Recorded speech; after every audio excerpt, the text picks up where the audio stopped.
What's up, people? It's your girl, Adiola. Is anybody else tired, by the way, of how Nigerians are embarrassing us all over the world? And put up Madam's photo. Madam, you're welcome to this program. How are you feeling, by the way? How is the cancer treatment? You should be feeling better. You're treating it in London, eh? Unlike some Nigerians, millions of Nigerians, when they get sick, they can't even afford to go to India. It's very nice having you on this show. So they said that you said that you are ready to go to prison.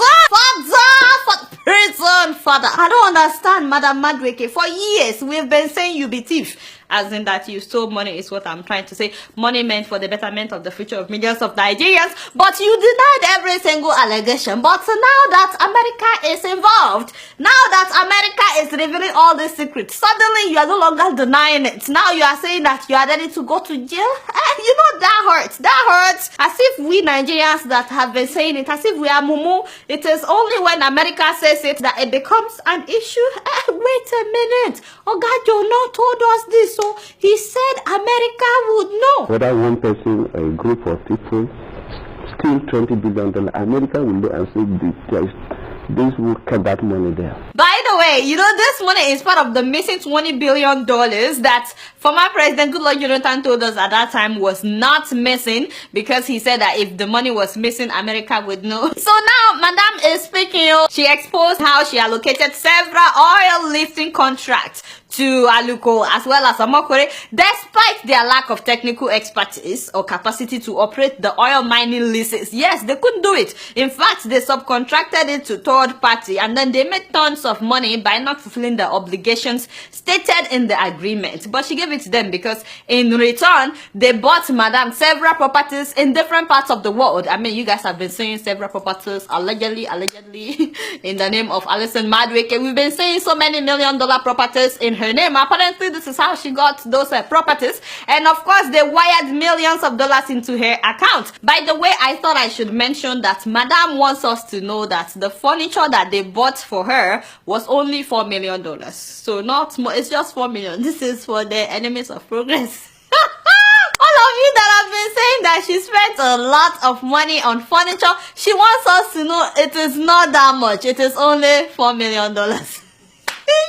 Anyway, so with Madweke's help, these people were able to steal $1.7 billion. $1.7 billion. Don't worry, we'll come back to the money. Let's just keep going.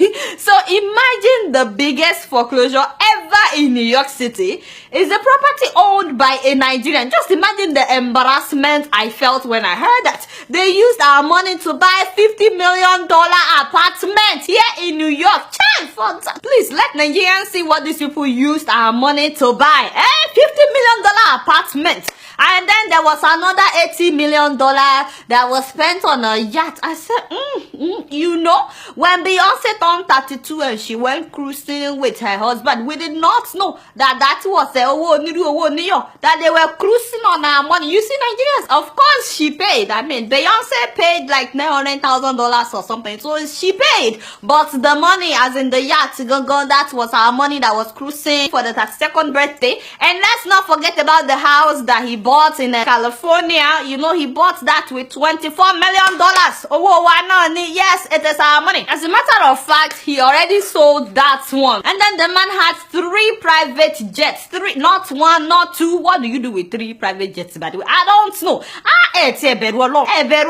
58 exotic cars for one person alone. Okay, that just shows you the level of poverty mentality that these people have. You see money like this, you start shaking. You go and buy a big house, big yacht, 58 cars. How that? And this is just to show off and to date Naomi Campbell. No be so. Does that even make sense? Naomi don't dump him. No be so.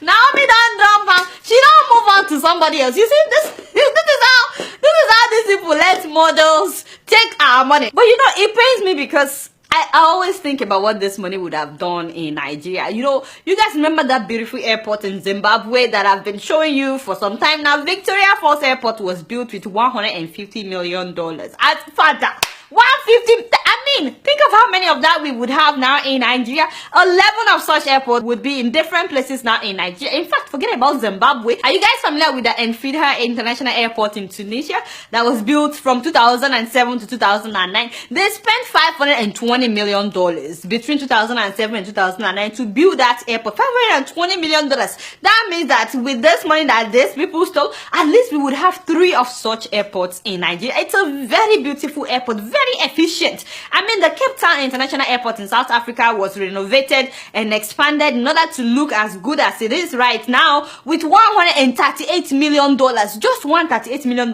So that means if they should spend that $138 million on the airport in Lagos, what we would have right now would be the envy of so many countries. But you know, forget about airport. Madam is sick in London. No, so you think that money would have built her a very good hospital where they will be treating her in a... Yes, of course.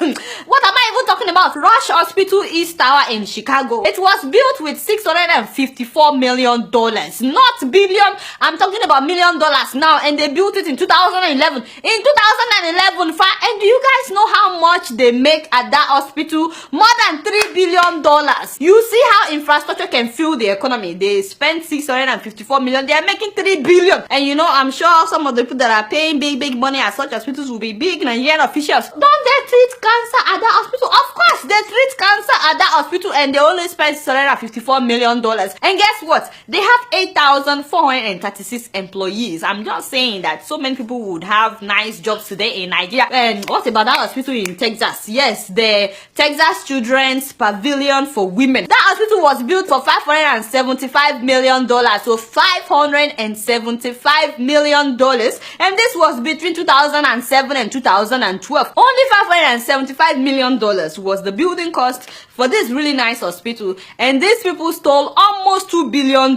And they spent it on yachts, on cars. This hospital employs 1,789 doctors and 1,366 nurses. Hopefully some of you are starting to realize the impact of what these people are doing. It's not just about the fact that we could have good hospitals and less people would die, but many graduates would have jobs today if only these people would just invest the money in Nigeria. Some people will tell me, why are you telling people to invest in Nigeria when there is no power? So if somebody like this should spend the money to invest on power, don't you think we would have stable electricity by now? I thought they privatized the electricity company. If somebody like this should invest in the electricity company, the electricity would be stable. I can go on all this. Milo Cancer Hospital in Connecticut was built with $467 million. That is a cancer center. Even if we just have one of that in Nigeria, is it just me, or have you all noticed that it is no longer the common people that are suffering from lack of good hospitals in Nigeria? Don't you guys see celebrities, Nigerian celebrities on social media asking for funds for them to go to India, for them to go to Dubai for treatment? Have you guys not been seeing it? Instead, these people are spending this money buying houses in America. Now, the truth is, as much as we like to crucify government officials and big people for robbing the future of our children in Nigeria, even the common people are corrupt. As in, this corruption thing is not everywhere. I'm sure you guys have seen the story of the lady at ShopRite, the one that stole 554 million naira from customers within 1 month. I mean, how? How is it possible? A sales girl, Miriam Mufutao. Auntie Moria. Hey, you don't have her photo. Auntie Moria, hey, within 1 month of getting a job as a cashier at a ShopRite, within 1 month of resuming for her job, this girl bought her own POS, so she would swipe customers' cards on it. So instead of the money going into ShopRite's account, it was going into her account. Nigerians, why are we like this? Why? You see, I fear Nigerians. I fear Nigerians. So politicians are robbing us left and right. And now, common people are also robbing people. Habba, even a sales girl, stole 554 million in 1 month. In 1 month, oh, what was successful?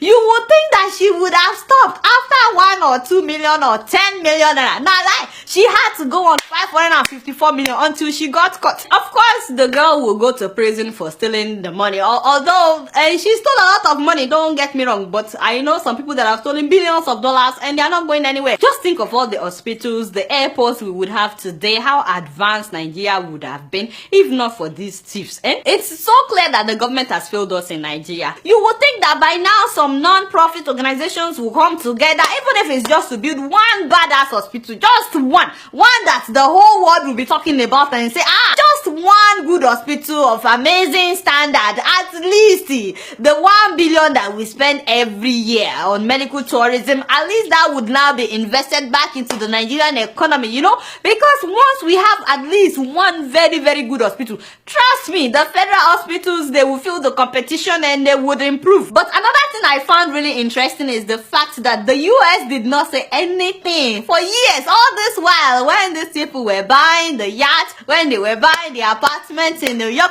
when they were wiring the money into America, and they did not say anything. They've been pumping this money into the American economy. They didn't say anything. It is now that America is talking. I want to know what you guys think. So they have money in America, in UK, and Switzerland. Do you think that the US or UK or Switzerland should return the money that had been looted? And do you think they will return it? And if they should return the money to the Nigerian government, what do you think would happen? I want to know what you guys think. But again, you guys don't know much. Guess what? I'm just keeping it real.